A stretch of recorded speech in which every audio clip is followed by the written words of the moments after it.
May God be praised both now and forever. Amen? Amen. Happy New Year. Happy New Year. And Merry Christmas. Merry Christmas. This new year, the first word we hear from God is a word of blessing. Let me hear an amen to these blessings from the mouth of God. The Lord bless you and keep you. Amen. Only one person. Let's try that one more time. The Lord bless you and keep you. Amen. The Lord let his face shine upon you and be gracious to you. Amen. The Lord look upon you kindly and give you peace. Amen. How does it feel to know that God hungers to bless you? Did we hear the psalm? How does it feel to know that God hungers to bless you beyond your imagination?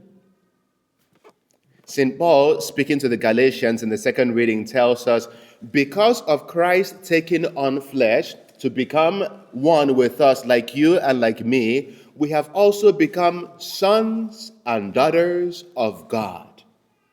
How could God not want to bless his children? And he says that is why we can call God Daddy or Abba, just like Jesus did. How privileged we are. St. Paul also uses the word heir.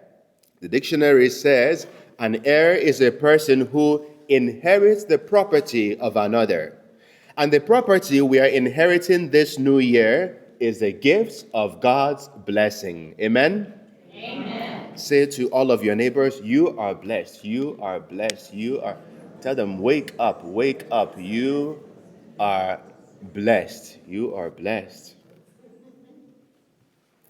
Notice, being blessed here is not just about having things or having places or having people that will come and go. No. It is not just that. It is a deep sense of knowing that whatever I may be going through, God sees me. God loves me. God accepts me. God is with me. Here and now. God is with me always. God is with me. God will never abandon me. Amen? Amen. That is the promise of Jesus. His name, Emmanuel. What does it mean? God is with us. That is the blessing that God is pouring upon us. The blessing of the presence of God. Please repeat after me. I am made in God's image and likeness. I am made in God's image and likeness. Say that like you mean it. Say that like you mean it. Use your hand. Place it on your chest. Say, I am made in God's image and likeness. I am made in God's image and likeness. God wants to live through me. God wants to live through me. Through my time. My talents. My treasures. Everything I am. Everything I have. I am blessed. Because I am God's beloved. Tell your neighbor, I am God's beloved. I am God's beloved. I am God's beloved. Some of us are wondering, am I in a Baptist church or in a Catholic church? Oh, welcome to the new year. Saint Irenaeus says, the glory of God is a human person fully alive.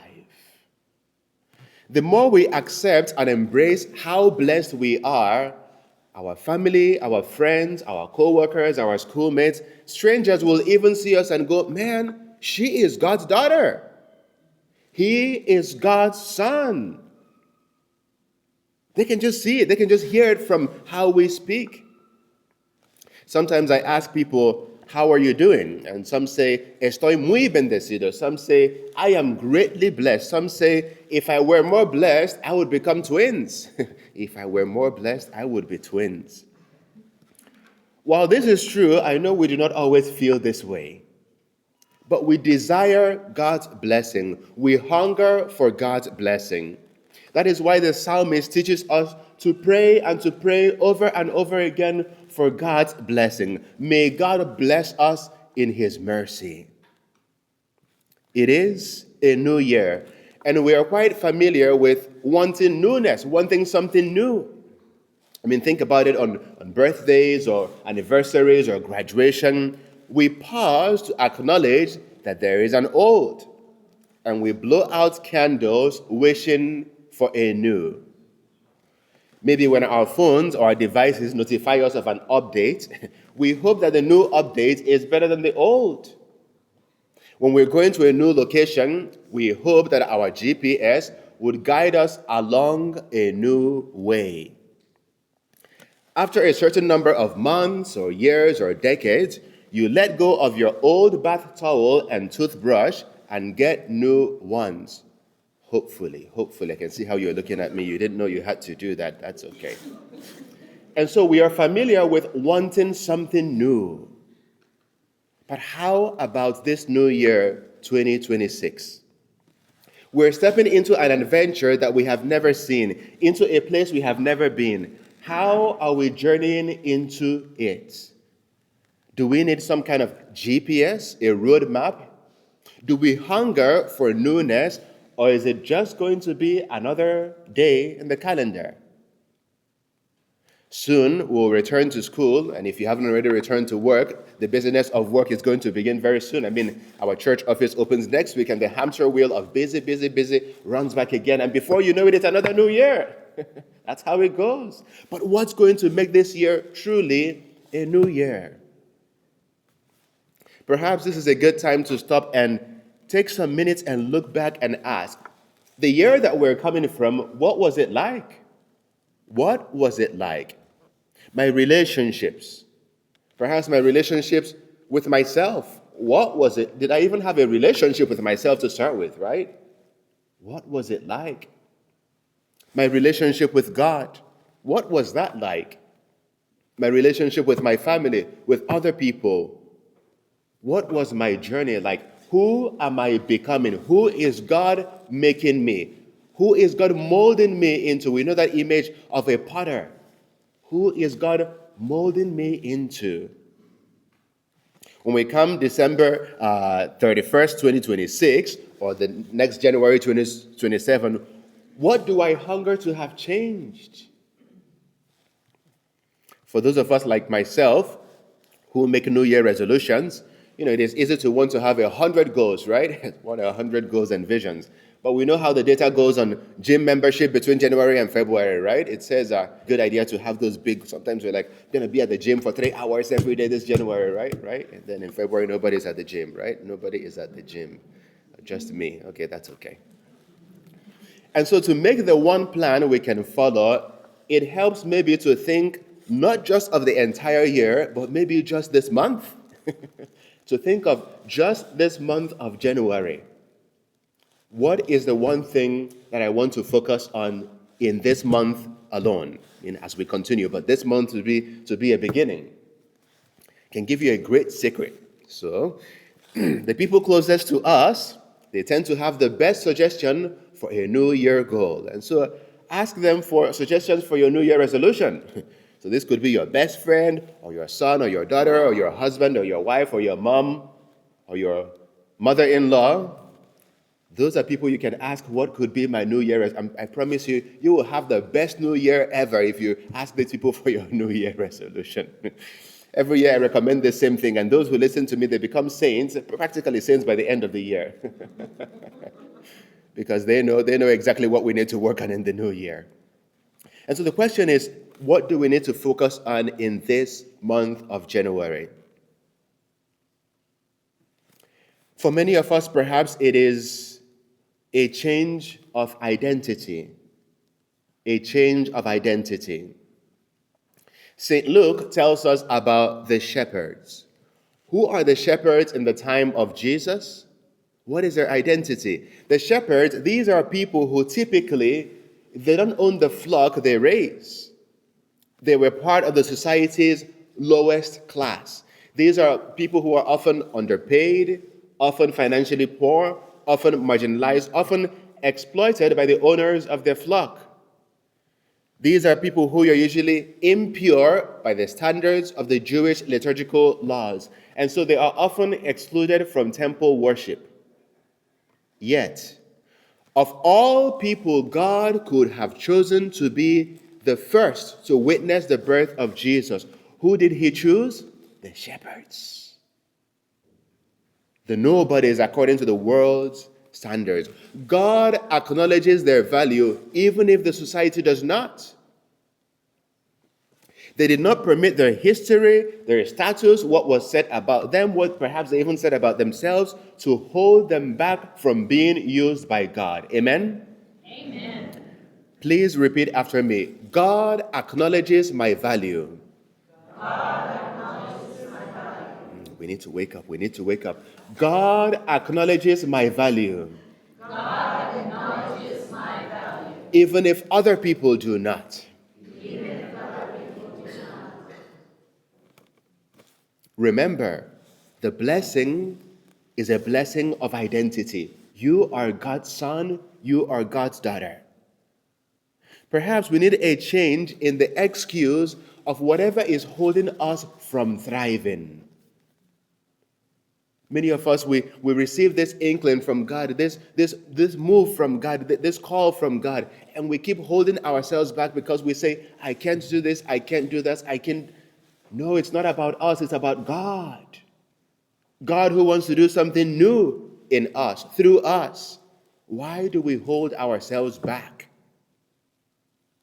In many ways, we live sometimes as victims of an event from our past. Maybe there is a weight on addiction or a burden that holds us from begin our journey of healing. Maybe this new year is a time to say, I beg for the grace of God to be new. Maybe we carry a grief or a burden or a loss that we have not really grieved, we have not really shared with others. Maybe this is a year to say, I only come to this life once. How can I ask for the grace of God? How can I ask for the help of others to experience newness in my identity? Maybe our body or our mind needs to begin a journey of healing. Maybe we need healing from unforgiveness. To say, this is the year I choose to begin the journey of even forgiving myself. Because sometimes the burden we carry even the most is the burden of forgiving our own selves. Maybe this is the year I begin to pray for the grace that God will help me to let go, to experience freedom, to experience this blessing, so that it's not just a thing that is said, it becomes a tangible reality. Maybe this is the year I work on my pride and seek forgiveness from somebody I have hurt, to say I am sorry. Maybe the year I finally begin to forgive somebody who has been living rent-free on my head, right? Somebody lived rent-free on your head in the whole of 2025. Let it not be the same in 2026. Experience some freedom. This is the year to open ourselves to this grace of God. Amen? Amen. Secondly, St. Luke speaks about our Mother Mary. Mary kept all these things, reflecting on them in her heart. Here is Mary after her birth experience, and like mothers of newborns have to journey with many things, whether it's with soothing and diapering and breastfeeding and 100 other duties. Even more, she is tasked with a tremendous responsibility. She has to care for the Son of God. Can you imagine the anxiety of even having to know that? The stress, the fear. But she chooses a place of prayer. Prayer and dialogue with God in her heart. Mary leaned in on God with all of the 100 things going on in her mind, in her heart. Prayer. For some of us, maybe this is a year to finally address an anxiety that has been lingering on us throughout the last year. That when this anxiety comes, when this worry comes, when this thought comes, when this negative thinking comes, not to run away from it anymore, no, but to pause and to give it to Jesus. Maybe this is the year that perhaps I've never prayed with my spouse before. Maybe this is the year I pray for a challenge, for the grace of God to help me to pray with my spouse, maybe with my children, maybe with my friends. This year has to be new, not just because the clock has clicked past 12 a.m. I mean, it's been New Year in Australia for the past 8 or 9 hours, right? It's not just about the time, it's about us. What is the change? Prayer. Maybe this is a year to lean into my anger. What is the root of my anger? What is the root of my anxiety? What is the root of my excessive thinking and preoccupation? What am I running away from? To confront it. Maybe I am afraid to serve the church, or maybe to serve in a place God has been inviting me to serve. Maybe I can ask myself this year, what is holding me back? And to pray for the grace of God, to believe in God who says that nothing is impossible for him. Maybe I depend so much on my phone or on gadgets. I feel like I'm obsessive with my phone, always on my phone. How can I lean on God this new year to ask, why am I so obsessive with these little things? Where do I need the grace of God in my life? Again, what is the New Year's message? The New Year's message is that God's hands are already outstretched with the grace of God. God's hands are already outstretched with God's blessings. And the glory of God is you and me fully alive. What does that mean for you? What does that mean for me? How can this year be truly a new year? We begin to make that choice this January. We begin to make that choice beginning from today. I invite us to take a moment of meditation. Let's take a moment to reflect. What is the one thing Jesus wants me to focus on this January?